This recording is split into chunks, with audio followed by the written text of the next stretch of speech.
Imagine for a moment that you are scrolling through your social media feed. It is a barrage of perfection. You see a friend from high school who just got promoted to vice president at 25. You swipe up. There is a fitness influencer with six-pack abs blending a green smoothie in a kitchen that costs more than your parents' house. Swipe again. A couple is holding hands on a pristine beach in Bali. The caption reading, "Living our best life." And then, there is you. You're sitting on your couch, maybe wearing a stained t-shirt, worrying about an overdue electric bill, feeling a vague sense of anxiety about your future. And suddenly, you feel a second layer of emotion wash over you. You feel bad about feeling bad.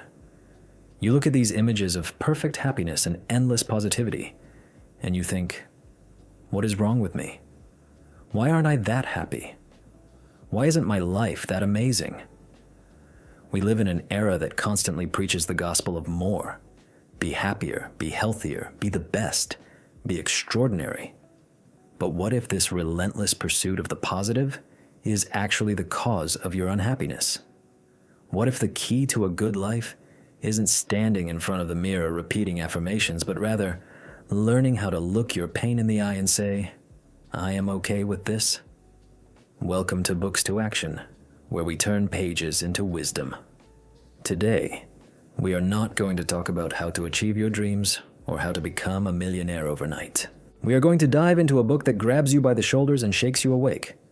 We are breaking down Mark Manson's cultural phenomenon, The Subtle Art of Not Giving a Fuck. This is not a guide on how to be indifferent. It is a guide on how to be different. It is a philosophical sledgehammer designed to smash your delusions about happiness and help you build a life based on reality, not fantasy. Let's start with a story about a man named Charles Bukowski. Bukowski was an alcoholic, a womanizer, a chronic gambler, and a loafer. He was the last person you would ever look to for life advice. For decades, he worked as a letter filer at a post office, getting drunk every night and waking up hungover to do it all over again. He wrote poetry on the side, but it was mostly rejected. He was a loser by every standard of society. But Bukowski had one thing going for him. He was honest with himself about exactly who he was. He didn't try to be a winner. He didn't try to be respectable. When he finally got a publishing deal at the age of 50, he didn't suddenly become a saint. He remained a drinker and a gambler. But he succeeded because he stopped trying to be something he wasn't. The epitaph on his tombstone reads simply, "Don't try." This brings us to the first core lesson of the book, something Manson calls the feedback loop from hell. Most of us assume that anxiety, sadness, and anger are problems that need to be solved immediately. When we feel anxious, we get anxious about being anxious. We think, I shouldn't be feeling this way. Successful people are confident. So now you have a double problem, the original anxiety and the shame about having that anxiety. This is the feedback loop from hell. It is a spiral that drives us insane.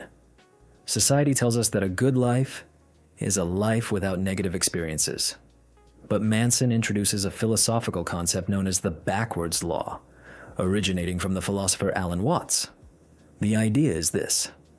The desire for more positive experience is itself a negative experience. And paradoxically, the acceptance of one's negative experience is itself a positive experience. Think about that. The more you desperately want to be rich, the more poor and unworthy you feel, regardless of how much money you actually make. The more you desperately want to be sexy and desired, the uglier you come to see yourself, regardless of your actual physical appearance. By constantly giving a fuck that you don't have something, you reinforce the reality of your lack. So, how do you apply this? You have to stop giving a fuck about the wrong things.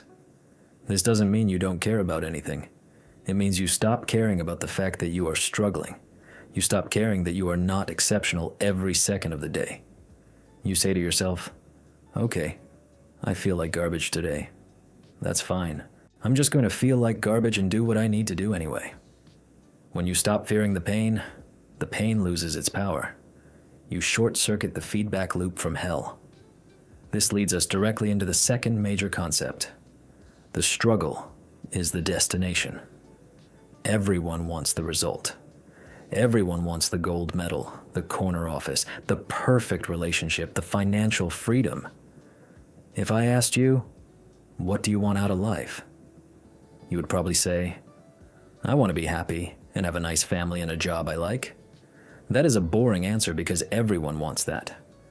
A more interesting question, and the one that actually determines your future, is what pain do you want in your life? What are you willing to struggle for? Let's look at the example of becoming a rock star. Millions of people dream of standing on a stage, hearing the crowd scream their name, and playing an amazing guitar solo. That is the fantasy. That is the highlight reel. But to get there, you have to endure years of practicing scales until your fingers bleed, lugging heavy amplifiers into dive bars where nobody is listening, sleeping in a cramped van with 3 other smelly guys, and making 0 money for a decade.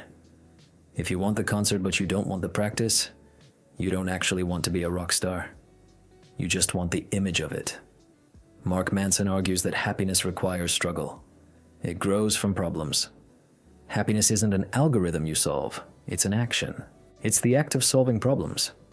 Problems never stop. They just get exchanged and upgraded. If you are broke, your problem is buying food. If you become a millionaire, your problem is tax evasion lawsuits and managing a portfolio. The millionaire's problems are better, sure, but they are still problems. True happiness comes when you find the problems you enjoy having and enjoy solving. So, ask yourself today, what unpleasant experiences are you willing to handle? If you want the body of an athlete, you have to love the sweat, the soreness, and the discipline of the diet. You can't just love the selfie in the mirror. You have to fall in love with the process, not the product. The third core lesson hits hard at our modern egos. You are not special. We are currently living through an epidemic of entitlement. The self-esteem movement that began in the late 20th century taught parents to tell their kids they were special, unique, and destined for greatness just for existing. We gave out participation trophies. We told everyone they were exceptions to the rule. The problem is, if everyone is extraordinary, then no one is extraordinary. Being average has become the new standard for failure. The worst thing you can be in the 21st century is ordinary. This drives people to desperate lengths. They create fake personas on the internet. They take extreme risks. Or they become delusional narcissists who demand special treatment without earning it. Manson points out that the vast majority of your life will be boring and not noteworthy. And that is okay. You will likely not cure cancer. You will likely not be the next Elon Musk. You will likely not be an Olympic athlete. And realizing this is actually liberation. When you accept that you are not special, you don't have to carry the crushing weight of needing to be world-changing every single day. You are free to appreciate the basic experiences of life. The pleasure of simple friendship, creating something small, helping a person in need, reading a good book, laughing with someone you care about. These things sound average, but they are actually where the substance of a life well lived is found. Accepting your own mediocrity allows you to actually accomplish things, because you are no longer paralyzed by the expectation of greatness. You can just do the work because you enjoy it, not because you need to prove your existence to the world. Before we dive into the most controversial part of this book, where we discuss why you are responsible for everything that happens to you, even the things that aren't your fault, if you are finding value in this breakdown, consider subscribing to Books to Action. We analyze the world's most powerful books so you don't have to read them all. We are building a library of wisdom for the modern age, and we want you to be a part of it. Join us, and let's keep growing. Now let's move into the deeper, harder truths of the subtle art. This fourth concept is perhaps the most transformative idea in the entire book, the difference between fault and responsibility. Imagine you come home one day and find a newborn baby on your doorstep. It is not your baby. You didn't put it there. It is absolutely not your fault that this baby is screaming on your porch. However, it is now your responsibility. You have to decide what to do. Do you call the police? Do you feed it? Do you ignore it? Whatever you choose, you are responsible for the outcome of that choice. Manson argues that there are many things in life that are not your fault. It is not your fault if your partner cheats on you. It is not your fault if the economy crashes and you lose your job. It is not your fault if you had a traumatic childhood. But, and this is the pill that is hard to swallow, it is always your responsibility. Why? Because you are always responsible for how you interpret your reality and how you choose to respond to it. Many people confuse fault and responsibility. They think that if they accept responsibility, they are admitting fault. So they play the victim. They say, I can't be happy because my parents were mean to me, or I can't be successful because the system is rigged. While those things might be true, clinging to them as excuses hands your power over to the people who hurt you. When you adopt radical responsibility, you take your power back. You say, this terrible thing happened to me. I didn't ask for it. But I am the one who has to live this life, so I'm going to choose how I move forward. This shift in mindset changes everything. It turns pain into a tool. If you are miserable in your job, it is your responsibility to change it. If you are lonely, it is your responsibility to reach out to people. We don't get to choose the cards we are dealt, but we are fully responsible for how we play the hand. The fifth concept challenges our very identity. Manson's law of avoidance. The law states, the more something threatens your identity, the more you will avoid it. This explains why it is so hard to change. We all have a story we tell ourselves about who we are. I am a shy person. I am the victim. I am the smart one. I am the party animal. We protect these identities fiercely because losing them feels like a form of death. If you have built your identity around being a tortured artist, you will sabotage your own happiness because being happy would mean you are no longer the tortured artist. You wouldn't know who you are anymore. If you want to grow, you must be willing to let parts of yourself die. You have to be willing to be wrong about who you are. Maybe you aren't actually bad at math. Maybe you just had a lazy teacher in 3rd grade and adopted that identity. Maybe you aren't unlovable. Maybe you just had one bad relationship and decided to make that your entire personality. Manson suggests that you should keep your identity small. Don't define yourself by things that can be taken away. Don't define yourself as a VP of sales, because if you get fired, you are nothing. Define yourself by your values. I am a person who values honesty and hard work. That is an identity that is flexible and resilient. Moving to the 6th concept, we find a practical tool for getting unstuck. It's called the do something principle.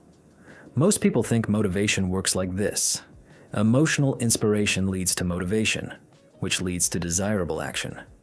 You wait to feel inspired, then you get motivated, and then you do the work. But what happens when the inspiration doesn't come? What happens when you have to write that report or go to the gym and you just don't feel like it? You sit there and procrastinate. Manson flips this equation. He argues that action is not just the effect of motivation, it is also the cause of it. The loop actually looks like this. Action leads to inspiration, which leads to motivation.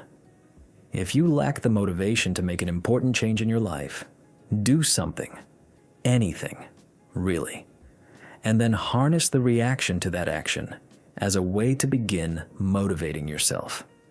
If you need to write a book, don't wait for the muse. Write one sentence. That is it. Just one sentence. The act of writing that sentence will likely trigger a small feeling of accomplishment, which gives you the momentum to write the next one. Action creates its own momentum.